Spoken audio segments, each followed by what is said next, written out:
आसिफ अली जरदारी ने कहा है कि शहबाज शरीफ नाअहल हो गए तो सिंध के डोमिसाइल वाला वजीर आजम बन सकता है। शहबाज शरीफ नाअहल हुआ तो फिर बिलावल भुट्टो पाकिस्तान का नया वजीर आजम होगा। जरदारी ने आज हामिद मीर को लाइव इंटरव्यू दिया है और उसके अंदर सनसनीखेज इंकशाफात किए गए हैं कि किस तरह बाजवा मार्शल लॉ की धमकियां दे रहा था और किस तरह बाजवा ने जरदारी से यह कहा कि मैं इमरान खान का इस्तीफा ले सकता हूं और किस तरह आज जनरल आसिम मुनीर ने इंपोर्टेड की उम्मीदों पर पानी फेर दिया है। पंजाब इलेक्शन के हवाले से एक बड़ी खबर है, वो भी आपके सामने रखनी है और सुप्रीम कोर्ट पर जनाब ताबड़तोड़ हमलों का सिलसिला जारी है। मुसलसल हमले किए जा रहे हैं और अब तो कुछ इस तरह की कानून साजी की जा रही है जो जानकर आप हैरान परेशान रह जाएंगे कि ये किस हद तक गिर चुके हैं या इलेक्शन में ना जाने के लिए ये कौन कौन से हरबे आजमा रहे हैं। आज जी 7 बजे 7 से 8 हामिद मीर साहब को जरदारी साहब ने एक लाइव इंटरव्यू दिया और उसके अंदर उन्होंने बड़ी बोल्ड बातें की और खास तौर पे उन्होंने कहा कि उनसे सवाल किया गया कि अगर शहबाज शरीफ नाअहल हो जाता है तो फिर क्या होगा। उन्होंने कहा कि फिर सिंध से डोमिसाइल रखने वाला बंदा जो है, मेंबर जो है, वो वजीर आजम होगा और सिंध से डोमिसाइल रखने वाला कौन सा, यानी बिलावल भुट्टो जरदारी। अब आप लोगों को समझ आ गई होगी कि यह घेर घार के लाना, इतना घेर कर लाना शहबाज शरीफ को कि खड़े हो जाओ, सुप्रीम कोर्ट के खिलाफ खड़े हो जाओ, डट जाओ, किसी की परवाह ना करो, ना दो फंड्स बिल्कुल जारी ना करो। लिहाजा ये सारी पीपल्स पार्टी की चाल थी कि फंस जाए शहबाज शरीफ। नवाज शरीफ पहले नाअहल है, शहबाज शरीफ भी नाअहल हो जाए और पंजाब के अंदर पीपल्स पार्टी अपनी जगह बना सके और फिर शहबाज शरीफ को कुर्बानी का बकरा बना के बिलावल भुट्टो को वजीर आजम बनाया जा सके। पीपल्स पार्टी का वजीर आजम जिस तरह से कश्मीर के अंदर लाने की कोशिश हो रही है तो यहां पे भी पीपल्स पार्टी का लगाया जाए। लेकिन हैरान कुन तौर पे मैं हैरान रह गया। ये इंटरव्यू उन्होंने दिया 7 से 8 और 8 बजे हेडलाइंस चलती हैं जियो न्यूज पर जिसमें कहा जाता है कि जी सिंध से ताल्लुक रखने वाला जो है वो वजीर आजम होगा। 9 बजे की हेडलाइंस के अंदर जरदारी के इंटरव्यू का जिक्र नहीं होता। जियो पर मैंने लाइव सुना 9:07 पर जरदारी के बारे में, यानी इतना बड़ा इंटरव्यू है ना। जरदारी अगर किसी को इंटरव्यू दे रहे हैं तो ये बड़ा इंटरव्यू है। जरदारी तो खास तौर पे पूरे साल के अंदर 1 या 2 इंटरव्यू देते हैं जरदारी साहब, तो लिहाजा ये बड़ा इंटरव्यू था। लेकिन जियो न्यूज ने इसको डिस्कस ही नहीं किया और जब 9:07 पर खबर चली, वो हेडलाइन चली जरदारी साहब के हवाले से, तो इस खबर का जिक्र ही नहीं था जिन्होंने 8 बजे चलाई थी कि अगर शहबाज शरीफ नाअहल हुए तो उसके बाद जरदारी साहब का बेटा बिलावल भुट्टो सिंध से डोमिसाइल रखने वाला बंदा वजीर आजम होगा।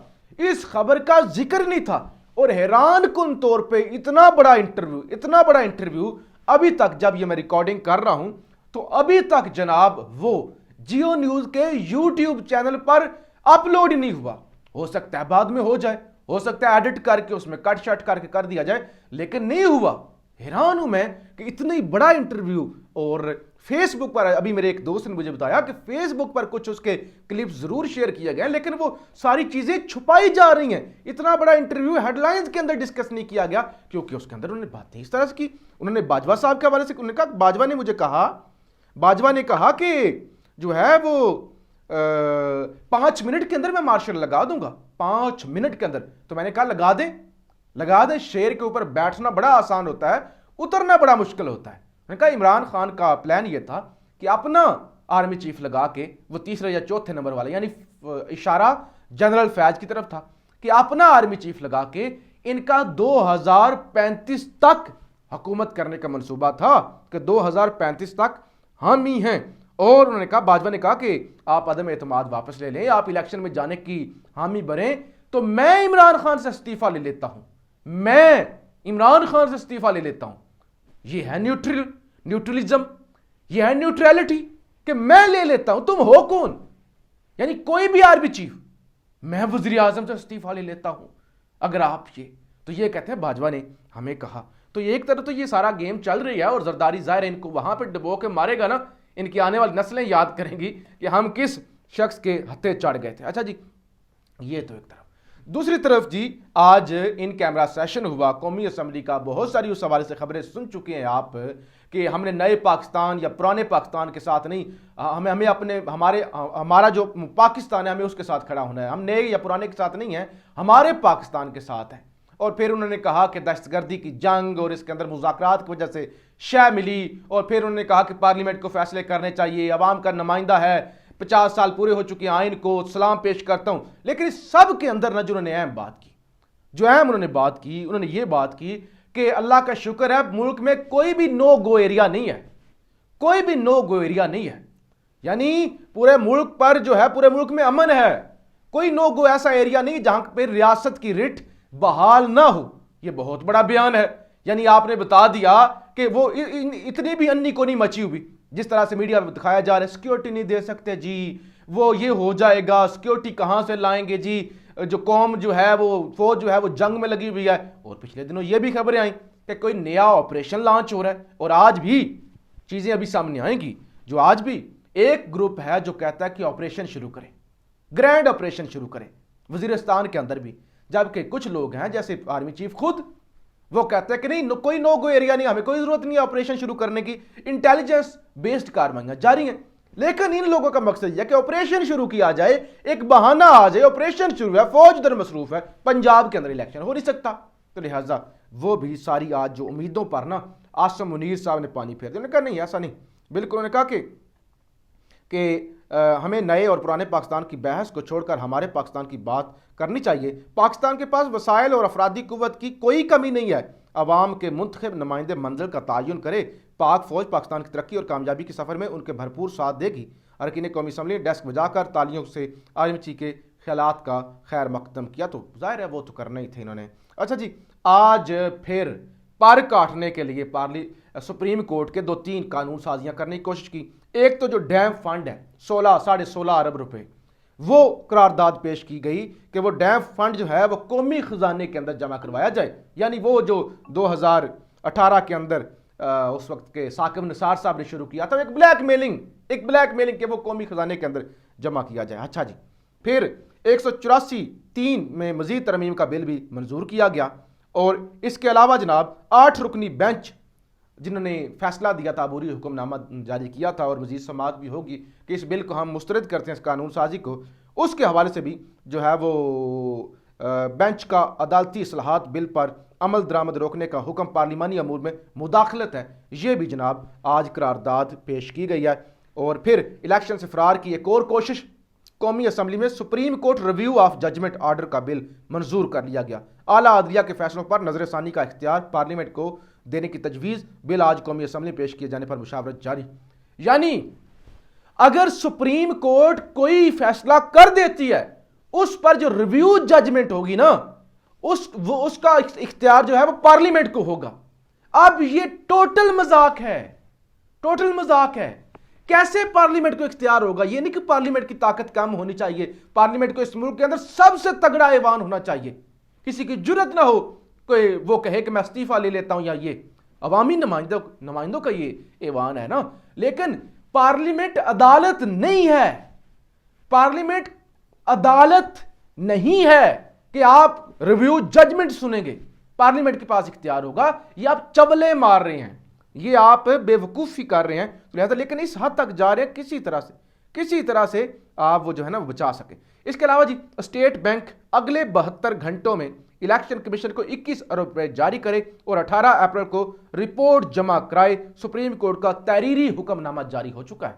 72 घंटों का अल्टीमेटम है जनाब, 72 घंटों के अंदर आपको ये सारा कुछ करना पड़ेगा। और इसके अलावा जी एक और करारदाद आ गई कि ऐवान पार्लिमान की कानून साजी को इख्तियार को सलब करने की मजम्मत करता है करारदाद। ये ऐवान सुप्रीम कोर्ट की मुदाखलत की कोशिश को मुस्तरद करता है। एक अदारे ने आइन की खिलाफ वर्जी की जो खुद आइन के अंदर नापसंदीदा फेल है। आइन में रियासत के इख्तियारात 3 अदारों में मुनक़्सम है, तकसीम है। रियासत का इख्तियार मुकन्ना इंतज़ामिया अदलिया है। करारदाद का मतन, सुप्रीम कोर्ट ऐवान के इख्तियार सलब कर सकता है और ना ही मुदाखलत कर सकता है। ये भी जनाब आज करारदाद जो है वो मंजूर की गई है। खान ने जी खिताब किया है, उस पर तफसीली वीडियो तो बाद में हम करेंगे, लेकिन खान ने जो खिताब किया है उन्होंने बगल बच्चों की बात की है कि मोहसिन नकवी न्यूट्रल्स का एजेंट है, न्यूट्रल्स का और हैंडलर्स का बंदा है और उसने धज्जियां उड़ाई हैं और आज मुद्दत खत्म होगी। आज आईनी तौर पे मोहसिन नकवी और बगल बच्चों का इख्तियार खत्म। ये अब एक नया आईनी क्राइसिस शुरू हो रहा है कि बगल बच्चों की हुकूमत खत्म, आईनी 90 दिन की मुद्दत खत्म। अब पंजाब पहली एक अजीब सबसे बड़ा सूबा और वहां पे जो बदमाशी हो रही है अब वो कैसे चलेगा, तो लिहाजा इस हवाले से भी जो है एक बड़ा क्राइसिस है। बाजवा ने कहा था 5 मिनट में मार्शल लगा सकता हूं, इन्हें कहा बिस्मिल्लाह करें। ये जरदारी साहब की अब खबर जो है वो जियो न्यूज़ की वेबसाइट पर लग चुकी है कि क्योंकि शेर पर चढ़ना आसान है, उतरना नहीं। हम इलेक्शन से डरते हैं, मसला ये नहीं कि हम इलेक्शन से डरते हैं, हम तो 14 सीटों पर भी आकर कौमी असम्बली में बैठे। पाकिस्तान में एक दिन में इलेक्शन होते हैं तो ये आईनी हक है। किसी ज़माने में MNAs के इलेक्शन MPS से पहले होते थे, इस पर भी मसला बना। हमें इलेक्शन पर नहीं, हमें टाइमिंग पर एतराज़ है। ये जरदारी साहब की जानब से आज कहा गया है। ये अपना चीफ लाकर 2035 तक का प्लान बनाकर बैठे हुए थे आसिफ अली जरदारी। मैंने कोई घड़ी या गाड़ी बेची नहीं, आसिफ अली जरदारी। तो ये जनाब सारा कुछ इस वक्त हो रहा है और कौमी असम्बली की अभी भी आज खुद नोटिस के इख्तियारात में मजीद तरमीम का बिल वो भी मंजूर कर लिया गया है और मुसलसल यानी ताबड़तोड़ हमले घेराव एक किस्म का किया हुआ है सुप्रीम कोर्ट का। लेकिन इसके बावजूद जी ने शिकस्त होगी। आज वाजिया ये कमजोर विकेट पर चले गए ना, जब आसम मुनीर साहब ने कह दिया कि भाईजान नो गो एरिया कोई नहीं है मुल्क में, यानी ऐसे हालात नहीं है कि इलेक्शन नहीं हो सकते, तो फिर तो इलेक्शन करवाने पड़ेंगे और पैसे जारी हो जाएंगे। पैसे यकीनी तौर पे स्टेट बैंक जारी कर देगा क्योंकि ब्यूरोक्रेट्स जो हैं वो काफ़ी बुज़दिल होते हैं और वो फिर उनको फॉलो करना पड़ता है हुक्म। सुप्रीम कोर्ट का हुक्म टालना कोई खाला जी का घर नहीं है। आप राय का इजहार ज़रूर कीजिएगा। पाकिस्तान जिंदाबाद।